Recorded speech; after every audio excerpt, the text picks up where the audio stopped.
Vamos lá, meus irmãos, continuando aqui, nosso segundo dia de aula de psicologia pastoral, segundo bloco.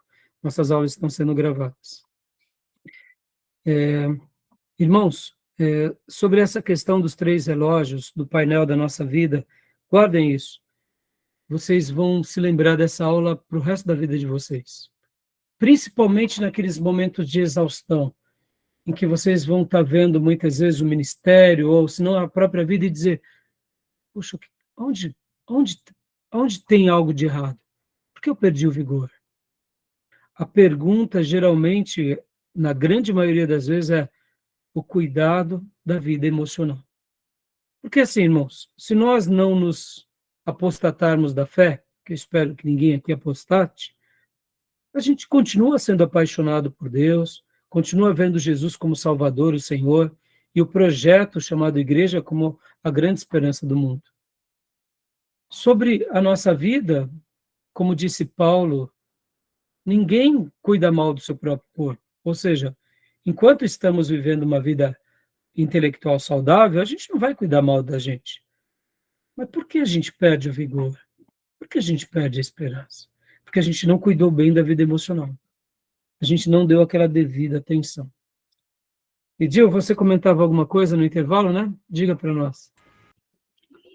Bom, eu dizia que, assim, às vezes a gente se mete em muitos embaraços por conta de não saber dizer não.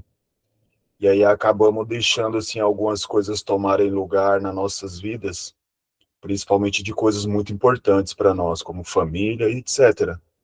Mas simplesmente pela dificuldade de dizer não para algumas demandas que aparecem, algumas tarefas, algumas coisas, a respeito do próprio reino, do ministério, trabalho, assim, da igreja. Muito bem, Gil. E eu pedi até para que você falasse de novo, porque é importante gravar esse momento.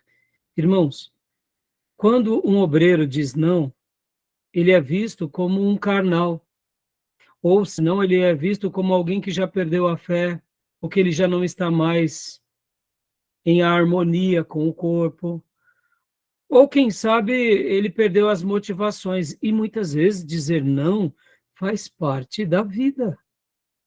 Nós, pastores, gostamos de ver a igreja trabalhando, mas nós precisamos também ter maturidade de saber que aquela ovelha que outrora dedicou muito tempo para a obra, agora talvez não dedique tanto. E o problema não é pecado.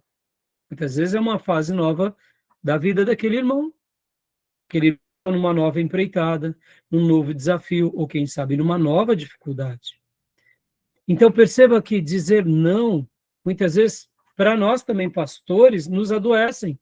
Porque a gente, quando alguém pede, por exemplo, pastor, vem fazer uma visita e você diz, não, parece que o pastor não ama a ovelha. Ou quando alguém chama para pregar, ou fazer uma celebração de casamento, ou fazer pregar fora, e ele diz, não, parece que ele é carnal, e não é.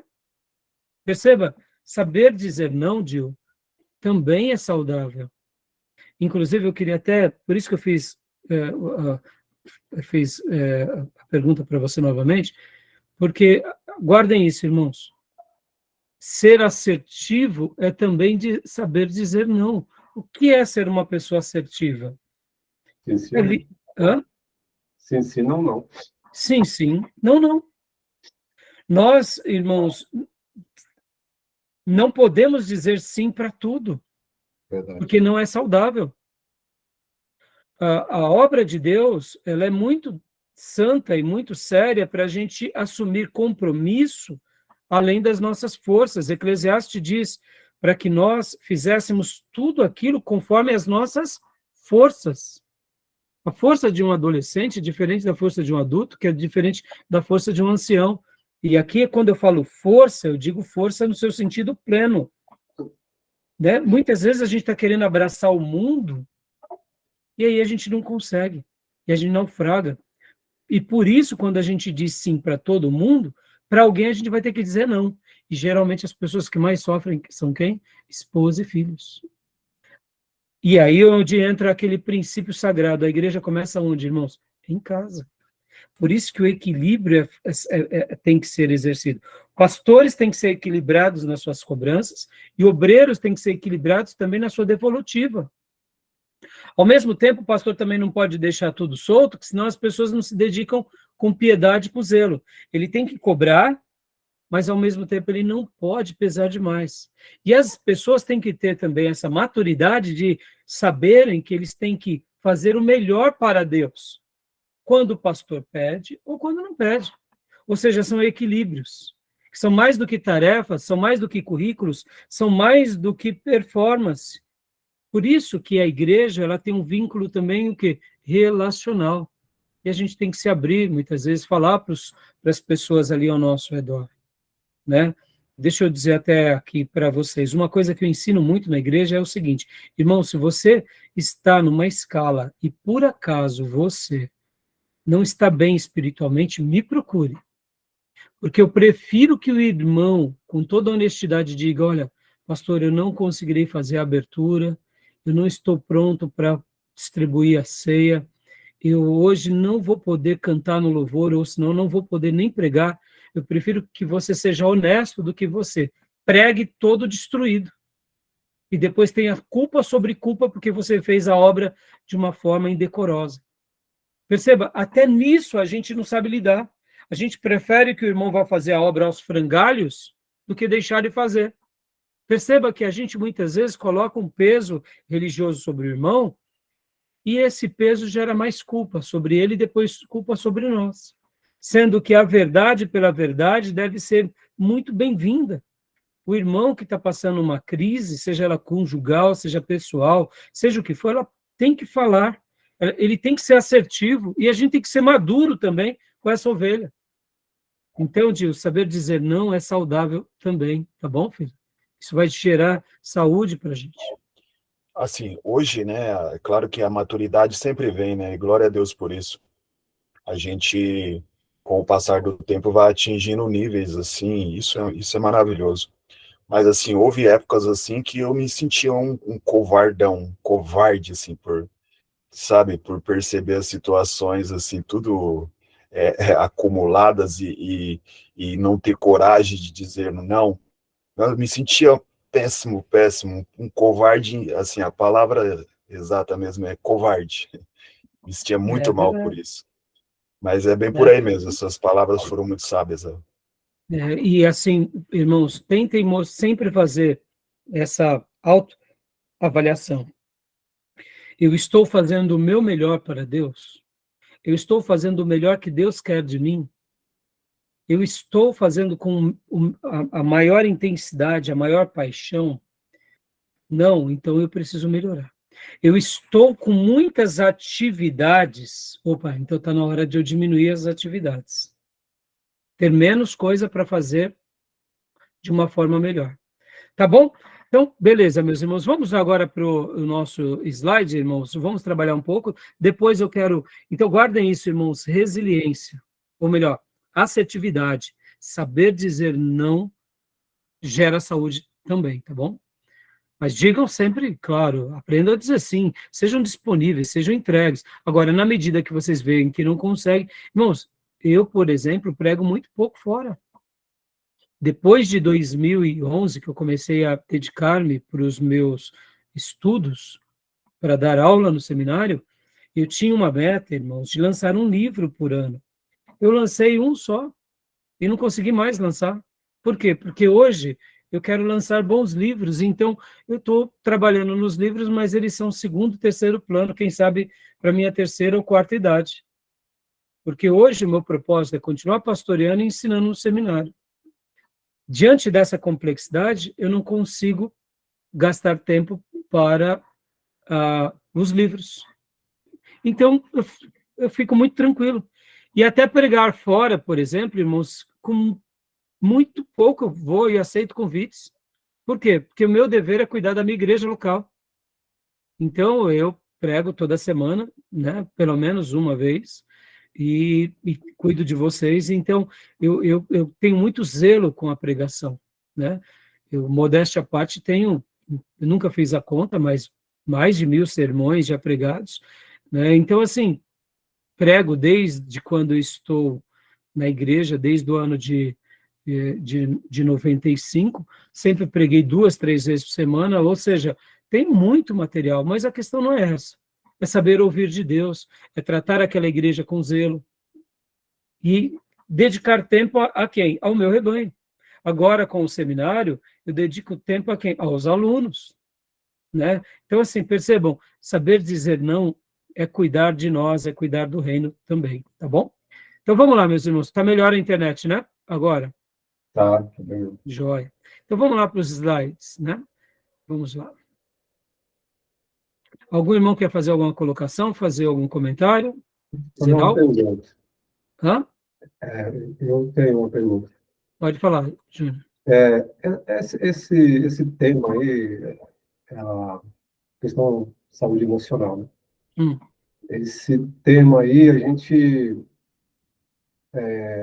ele era recorrente na igreja primitiva. Eu sei que Elias passou por isso, né? Naquele episódio lá da caverna. Mas há apontamentos na igreja primitiva de casos recorrentes de que pessoas que estavam sofrendo de uma crise emocional, etc. Isso que eu Então, estou tentando, né? Porque hoje nós estamos no século XXI e estamos envolvidos com a obra de Deus e é o assunto que nós estamos comentando. joia, muito bem colocado. Ó, Júnior, de fato, a gente vai notar que crises emocionais estão registradas na Bíblia, salmistas, Davi, Elias, o próprio João Batista, quando ele está preso, que Jesus começa o seu ministério, pode ver que a maneira em que ele pergunta, és tu mesmo, Messias? Ali a gente não vê necessariamente uma crise, mas vê uma pergunta ali, no mínimo, regada de zelo. Mas poderíamos dizer ali que ele estava numa preocupação até um pouco acima da média. Porque ele tinha acabado de ver um sinal miraculoso, o Espírito Santo descendo sobre Jesus de forma como uma pomba, né? De uma forma corpórea como de uma pomba, os céus falando, o Pai falando, o Filho ali, o Espírito Santo, e ainda ele faz uma pergunta: és tu mesmo? És tu mesmo? Então perceba que no momento de dor era normal e recorrente que as pessoas tivessem as suas crises. A gente vai ver isso na Bíblia toda, na Bíblia toda. Vamos dizer assim, no contexto do mundo antigo, pelas pessoas terem uma vivência, eu diria, mais relacional, havia uma terapia grupal muito mais assertiva. A gente tem que fazer um corte na história da humanidade, em que, em períodos de paz e de harmonia, as pessoas conseguiam viver sem muitas crises, sem muitos problemas emocionais. Porque podem ver que na antiguidade, excetuando-se os períodos de guerras e de calamidades, né, como por exemplo de secas, as pessoas, elas, fora esses períodos, que também eram períodos bem significativos, elas conseguiam, por causa do seu jeito de viver, elas se relacionavam mais, elas estavam sempre perto da família, perto do líder, perto do patriarca, da matriarca. Então, esse ambiente era mais saudável. Então, não era uma coisa muito recorrente. Nós notamos uma recorrência maior depois das grandes cidades. Isso é um fato.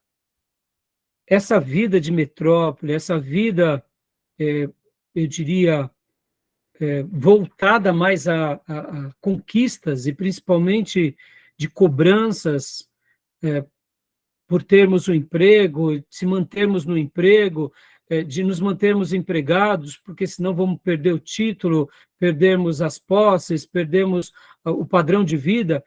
Ou seja, depois da modernidade, a gente nota que se tornou mais recorrente essas questões dos problemas emocionais. Pode ver que na antiguidade, o ancião, ele tinha espaço na sociedade. Hoje, o ancião não tem muito espaço no mercado de trabalho.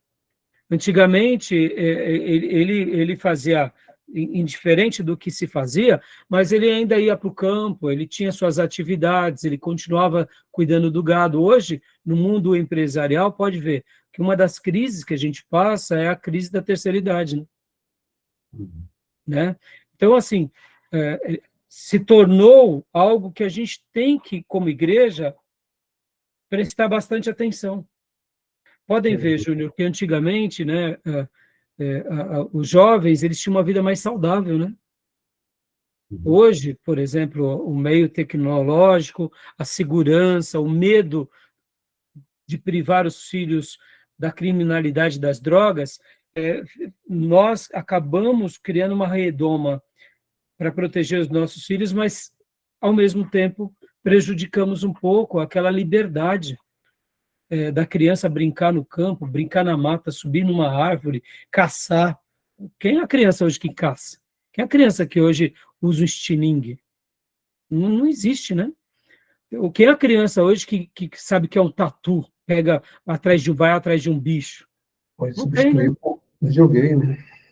Oi? Substituir por videogame. É um mundo digital, é um mundo que também tem os seus riscos, né? Tem os seus problemas, né?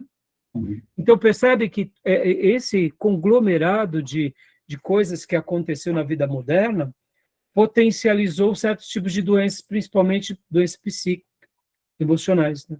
Hoje, o advento da tecnologia, ele tem prejudicado muita gente também, porque, ao mesmo tempo, também cria-se um vício na tecnologia, né? Uma dependência, né? Podem ver hoje a quantidade de horas que as pessoas passam nas redes sociais. Vão criando dependências também, querendo ou não, aliadas à ausência de atividade física, de interação social, vai gerando outros tipos de problema, entendeu, Júnior? Sim. Então, perceba que, ao mesmo tempo, a gente tem que saber caminhar. Eu fiz uma anotação até, aqui na minha apostila, eu vou montando em cada módulo.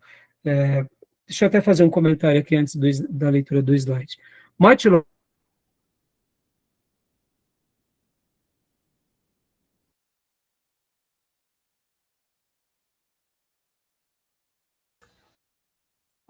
Rebanho. Qual é a crítica? Hã? O pastor cortou sua voz quando o senhor falou Martin Lloyd, aí parou de falar. Saiu. Cortou? Tá. Martin Lloyd Jones faz uma crítica naquele livro dele, Pregação e Pregadores, sobre a questão de pastores que dedicam muito tempo para o gabinete pastoral. O que ele fala sobre isso? Ele fala o seguinte, que nós, pastores, não devemos dedicar muito tempo para os gabinetes pastorais, porque o gabinete pastoral, você acaba solucionando problemas individualmente. E aí, na opinião de Martin Lloyd Jones, e eu concordo com ele, que o pastor, quando ele prega as Escrituras, e ele busca em Deus sempre pregar as Escrituras, aquele momento é um momento em que o Senhor vai curar a comunidade por meio da palavra. Ou seja, a pregação das Escrituras leva o povo a ter fé em Deus e ter vários tipos de libertação. E no momento em que eu dedico o meu tempo, ao invés da pregação, para o gabinete pastoral, eu acabo limitando essa atuação pastoral. Eu concordo com Martin Lloyd Jones, e eu sei que o gabinete pastoral ele deve ser exercitado em momentos específicos. Pessoas que estão passando por momentos muito sérios na sua vida, perdas de ente querido, doenças, crises. Aí sim o pastor tem que dar uma atenção a essas pessoas. Mas na grande maioria, onde de uma forma... Oi? Cortou a fala. Meus irmãos, eu pus até pelo roteador aqui, agora eu estou até pelo roteador. Eu estou até pelo roteador, que é para evitar, né? Pus essas duas alternativas, o roteador e a internet. Eu não sei o que aconteceu hoje, né? Então, a sua compreensão voltou?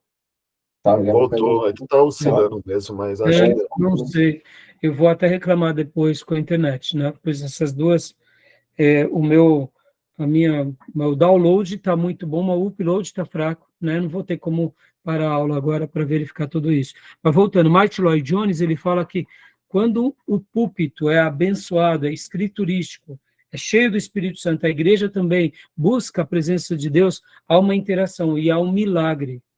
Porque enquanto o pastor prega a mesma mensagem, misteriosamente o Espírito Santo vai trabalhar na vida de cada um, curando e libertando. Eu acredito nisso, irmãos. É o modelo bíblico. No entanto, ele não é contra a terapia. Ele não é contra o gabinete, é óbvio. No entanto, muitas vezes, como esse lado terapêutico, esse lado do escritório, do gabinete pastoral e da união entre gabinete pastoral e gabinete psicológico se tornou uma coisa muito recorrente nos nossos dias, muitos pastores acabaram fazendo um uso maior da terapia e do gabinete pastoral e do aconselhamento como uma prática para solucionar problemas. Eu acho que não é uma boa escolha, a não ser que esse pastor também tenha o dom ou os talentos como terapeutas. E aí ele vai usar as duas ferramentas. Ele vai usar a terapia psicológica, né, como um meio de cuidar das pessoas, e também o púlpito como um meio para abençoar a sua comunidade. Mas substituir o púlpito pelo gabinete, eu acho que a gente está inferiorizando o projeto de Deus. Repito, não sou contra a terapia, tanto é que a minha esposa é psicóloga. Irmãos, se eu precisar, como eu já pedi muita ajuda de muitas pessoas, eu vou para terapeutas, não, eles são úteis para a nossa vida, saibam disso. No entanto, o que eu quero dizer é que eu concordo com as afirmações do Martin Lloyd Jones. Eu estou fazendo isso, Júnior, falando, porque aí eu te respondo a sua pergunta, né? Não é tão, hoje é mais recorrente, por causa desse mundo contemporâneo, Júnior. Podem ver. Vamos pegar aqui um exemplo nosso aqui, que moramos no Alto Tietê. A maioria das cidades dessa região são cidades dormitório, ou seja, os nossos irmãos, como a maioria de nós trabalhamos muitas vezes no centro de São Paulo, só a condução, ela já nos mata. Aí depois temos o dia de trabalho, voltamos, temos a igreja, muitos irmãos nossos vão para a faculdade, ou seja, é muito exaustivo. Antigamente não era assim, né? Se trabalhava mais perto de casa, né? Tá bom? Beleza, meus irmãos? Tudo bem? Sim. Deu para responder, Júnior, não? Sim, sim.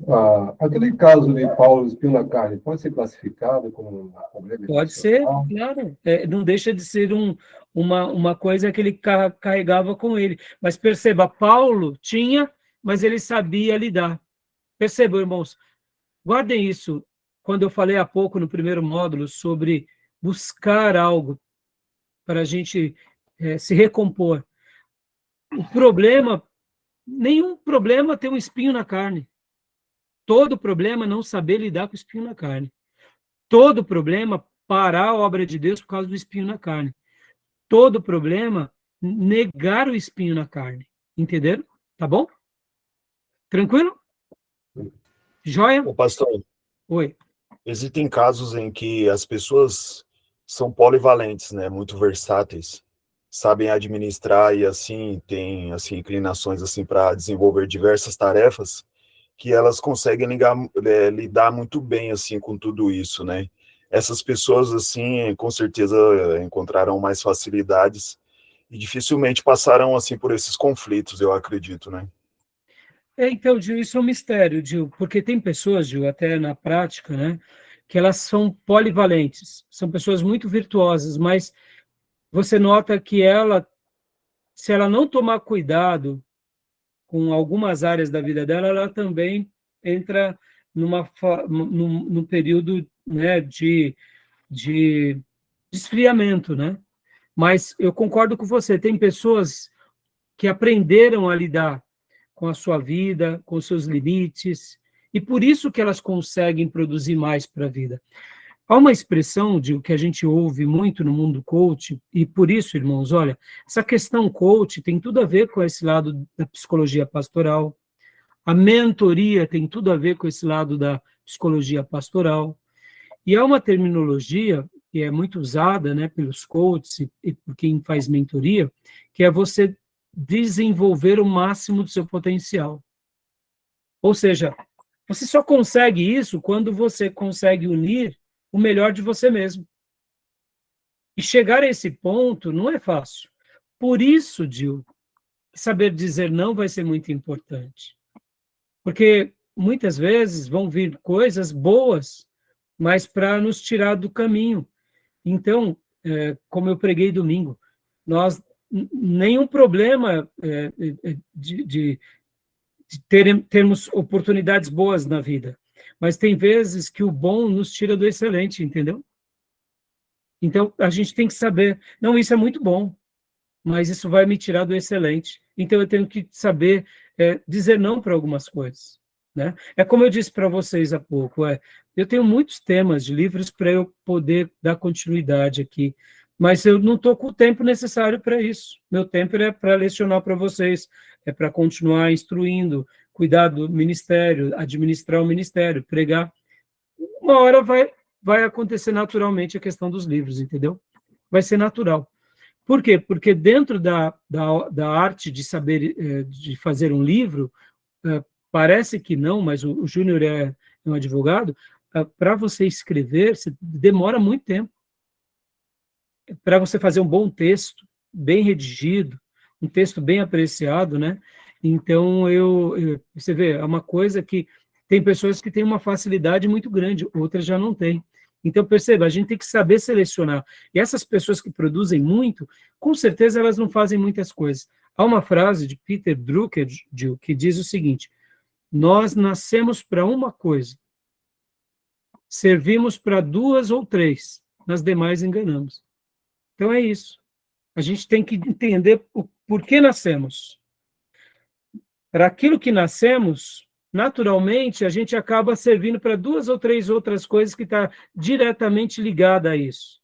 E nas demais coisas, a gente só enrola, entendeu? Então, geralmente, essas pessoas que produzem muito na vida, elas estão aqui, ó. Elas sabem que nasceram para aquilo. Elas nasceram para aquilo, entendeu? Então, esse é o grande ponto. E podem ver que Legal pessoas essa que fala, dizem... hein? Essa frase Peter Drucker, ele é considerado o grande guru da administração moderna, o grande professor da administração moderna. E essa frase é muito linda, e podem ver que qual que é a grande tarefa nossa? Descobrir a razão pelo qual Deus nos fez existir. Por exemplo, eu sei que eu nasci para ser pastor e professor, é para isso que eu me dedico tempo. E o livro? Uma hora ele vai nascer, entendeu? Porque ali é duas ou três. Você concorda que dentro da minha função, que é ser pregador e professor, eu tenho o meu acervo que eu vou estudando, eu vou escrevendo, mas eu nasci para isso. Eu nasci para pastorear e para ensinar. É para isso que eu nasci. Então é isso que eu vou fazer pro resto da vida. E aí escrever vai ser uma coisa, ora ser um diretor de um seminário vai ser uma coisa. Ora, vai estar ali, ó, eu nasci para uma coisa, sirvo para duas ou três, e nas demais eu só enrolo. Entendeu? Entendeu, Dil?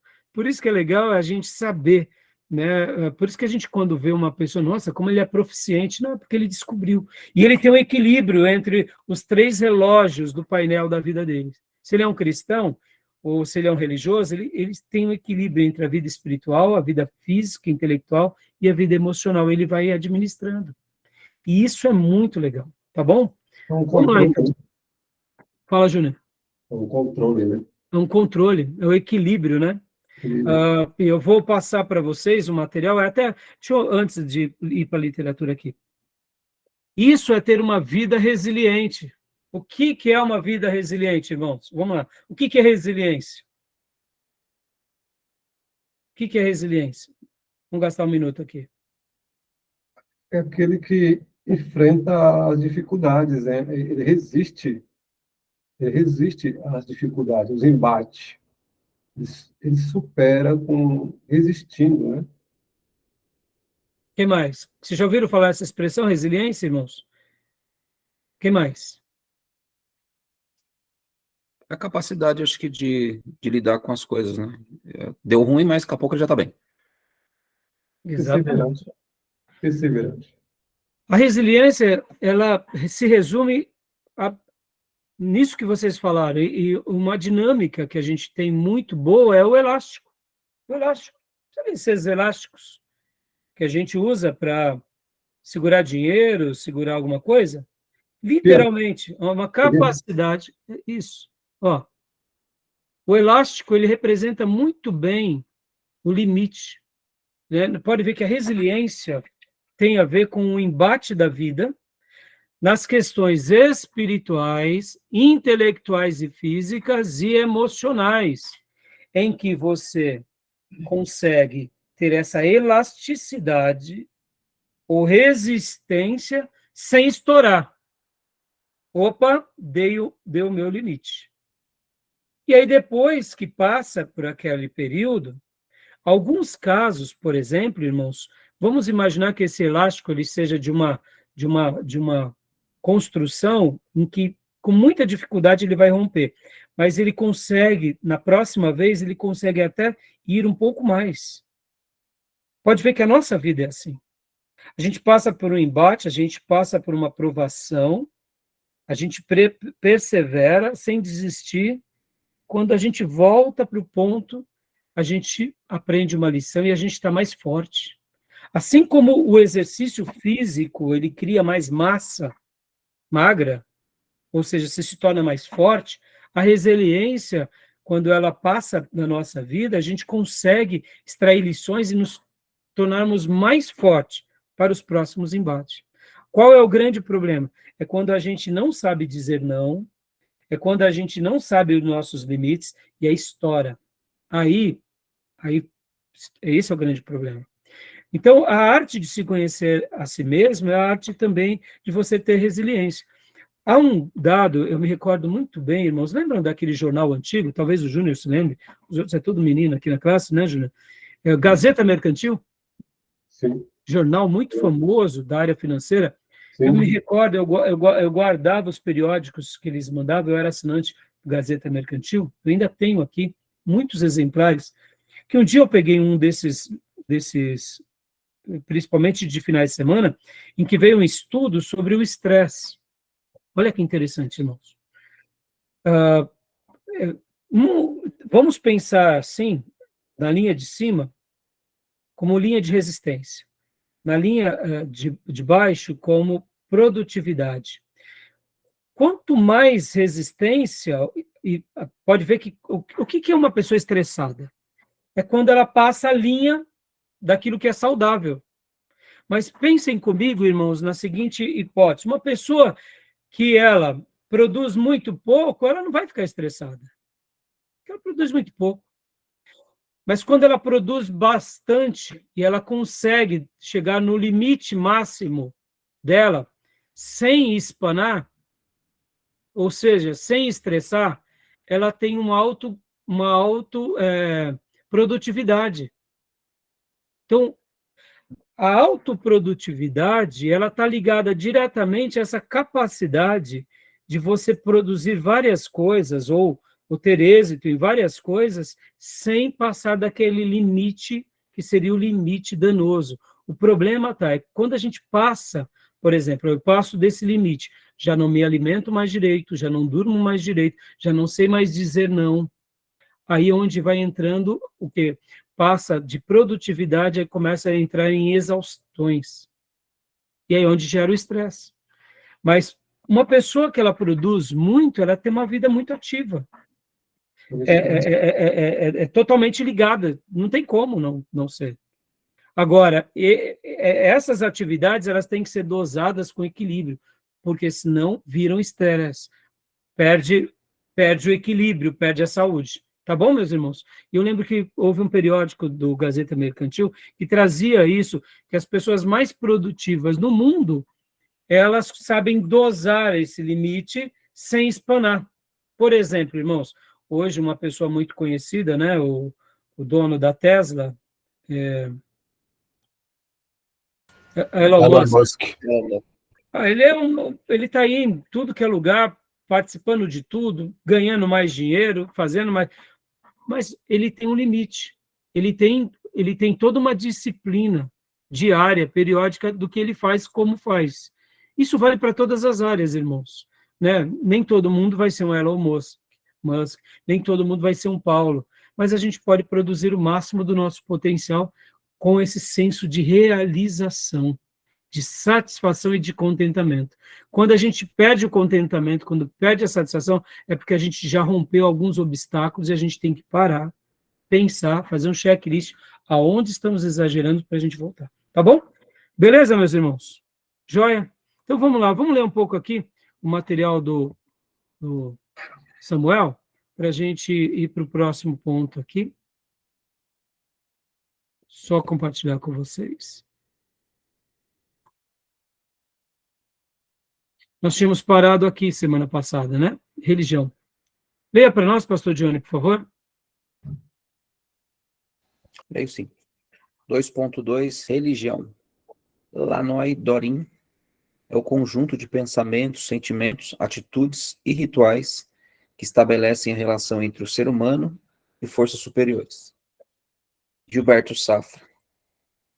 É o sistema representacional de crenças e dogmas conscientes, por meio dos quais uma pessoa procura modelar sua vida e conduta de maneira espiritual ou de modo anti-espiritual.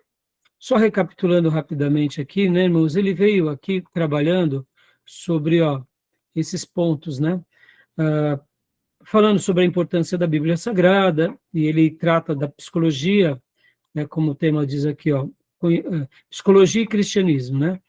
E aí ele veio falando da importância da Bíblia, a Bíblia e a psicologia geral, conhecimento científico, e agora ele começa a entrar dentro dessa questão da religiosidade, né? Só para mostrar a importância.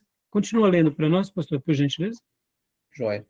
Religiosidade é a maneira com que o seguidor de qualquer tipologia de religião expressa sua fé e crença.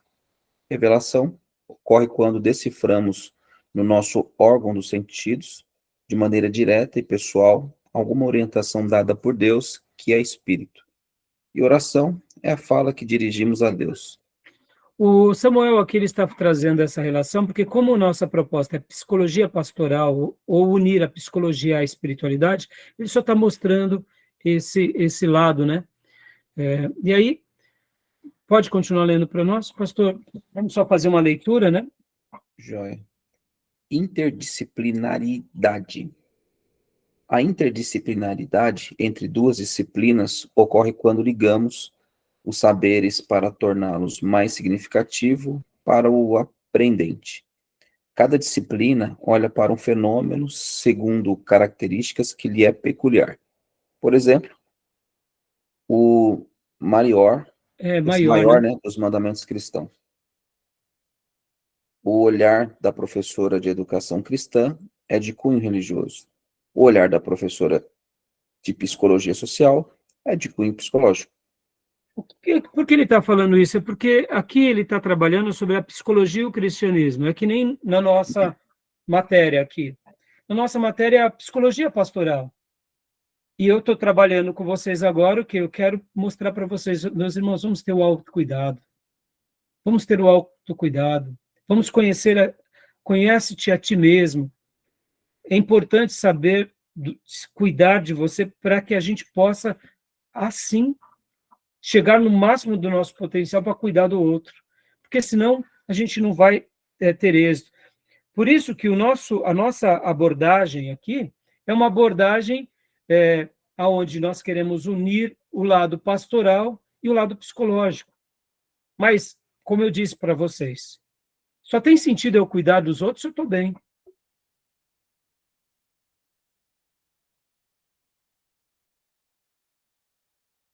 Valeu.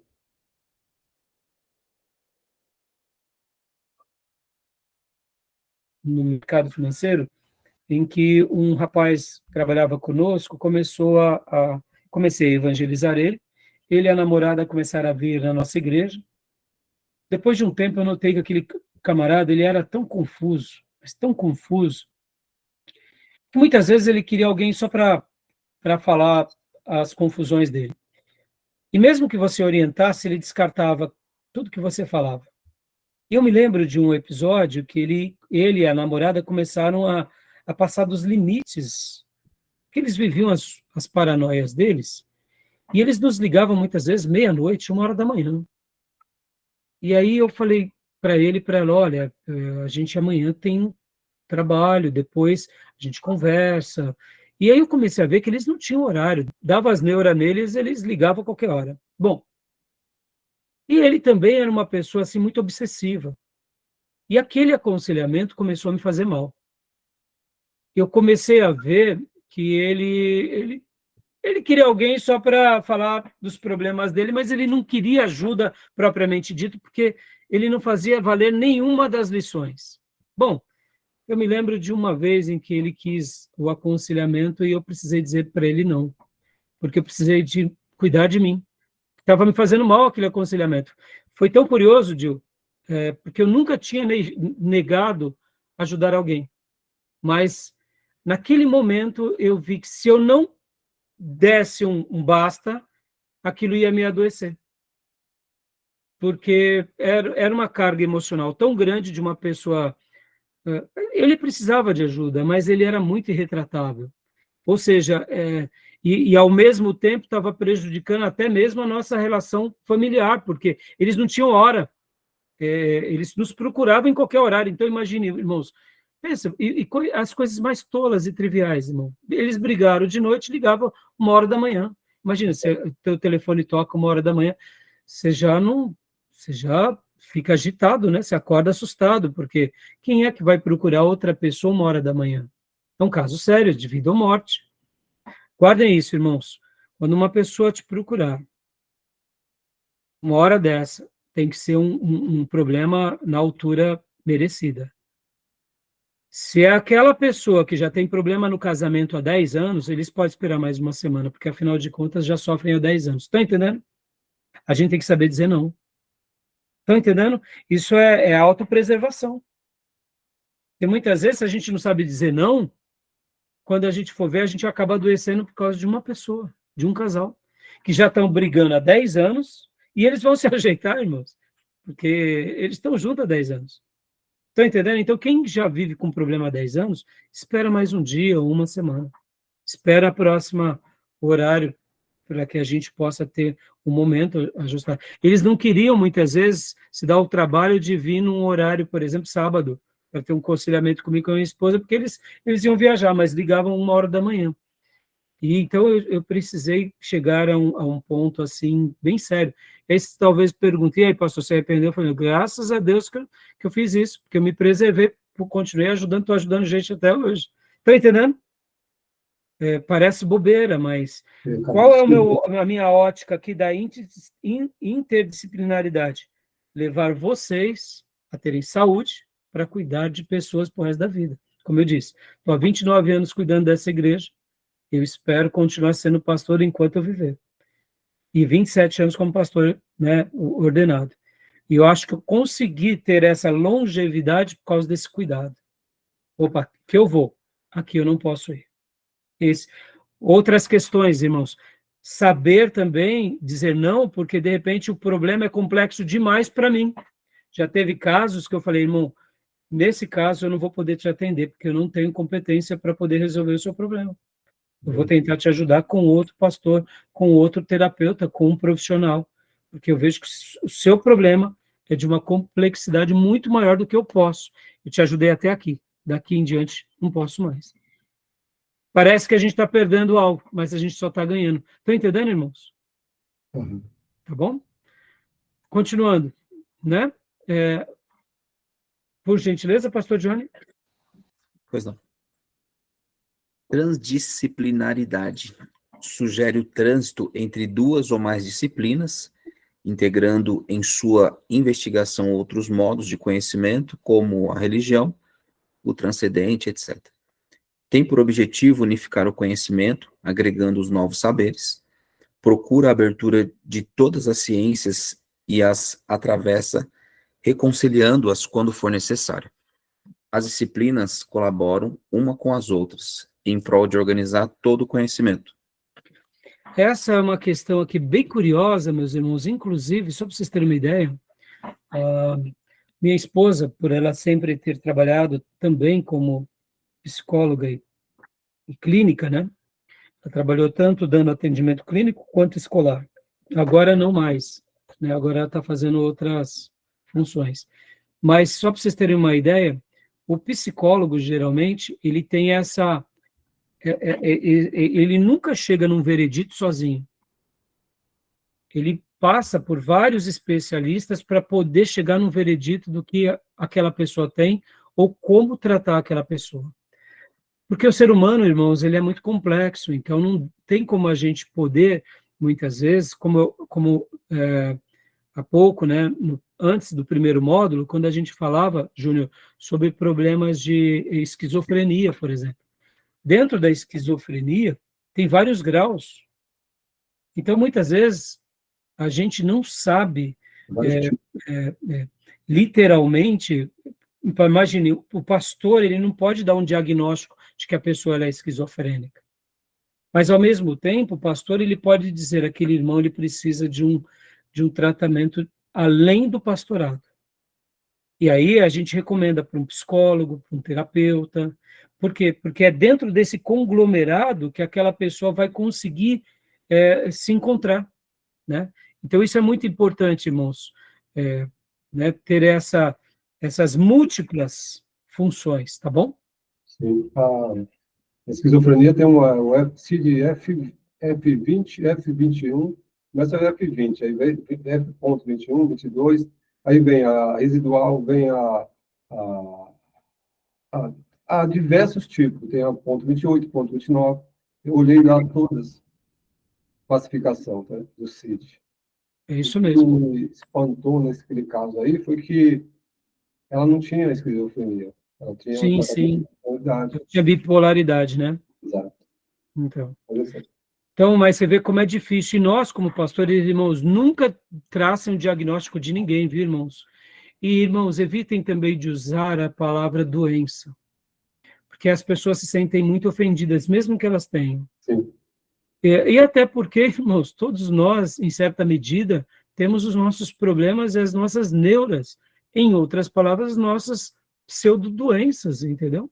O problema é que a gente não se classifica como um doente. E as pessoas também não se autoavaliam como tais. E isso gera muito problema, entendeu? Tá bom? Bom, continuando aqui a nossa leitura, meus irmãos, rapidinho. Só uma questão, você falou, né, de abordar uma pessoa, o cuidado deve ter, até com uma questão como advogado, a gente trata no escritório, aí como um profissional da área. Você nunca deve se envolver emocionalmente com o caso da pessoa, Sim, que isso te afeta. sim, sim. Exatamente. E Júnior, é natural que no pastorado a gente tenha o lado mais humano, né? Mas a gente não pode perder esse vínculo racional. E, irmãos, como eu disse, no momento em que aquilo está nos afetando, a gente tem que dar um passo para trás. Somos seres humanos, né? E devemos, inclusive, ensinar para a igreja que o pastor ele é um ser humano. Hoje, os pastores gostam de serem vistos como grandes personalidades, praticamente quase como seres divinos. Tolice, irmãos. Pode até, num primeiro momento, parecer que isso é bom, porque eles vão ter esse lado de uma pessoa especial, mas ao longo da caminhada vai ser péssimo, porque a personalidade quem destaca, não é Deus. E um ser humano completo, limitado, como Paulo, que falava sobre o espinho na carne, é a glória de Deus que destaca, né? Não deve ser a nossa glória, tá bom? Meus irmãos, vamos dar uma pausa então aqui, a gente vai continuar aqui a partir desse slide, né? Agora o nosso querido irmão, ele vai falar um pouco sobre essa composição fisiológica do ser humano. E a gente vai ler rapidinho para eu ir para os outros pontos aqui, tá bom? Alguma pergunta, alguma fala? Tranquilo? Tranquilo. Não, tranquilo.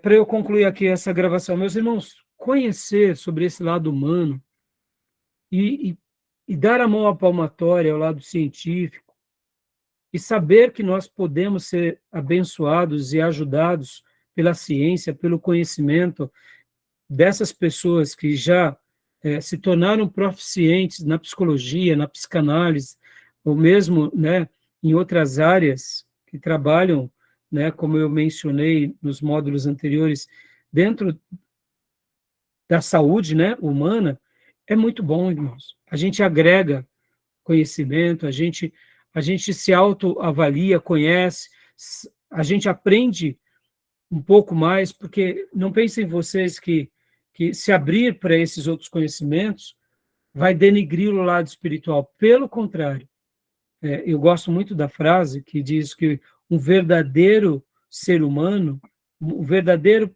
cristão espiritual, ele tem um lado humano muito grande. E ter esse lado humano muito grande, aprende também com o quê? Com os psicólogos, com os terapeutas, com aqueles que já, eu diria, já nadaram muito nessas águas sobre a ajuda do ser humano, que a gente pode estar aprendendo muita coisa. E negar esse lado, eu diria que é um lado que a gente perde muito, né? Então, por isso que a gente tem que estar aberto para saber que a gente pode e deve usufruir disso e deve recomendar, inclusive, as nossas ovelhas para que busquem os terapeutas, os conselheiros, os psicólogos, né, os psicanalistas. São faculdades boas para agregar na vida das pessoas. É claro, nunca desprezando o lado espiritual, né, irmãos? Que para nós isso é fundamental, né? Tá bom? Beleza até aí, meus irmãos? Ok. Tranquilo? Então vou parar aqui a gravação, tá bom? Alguma pergunta, alguma fala? Não, tá bem. Tranquilo. Eu vou parar. Tranquilo.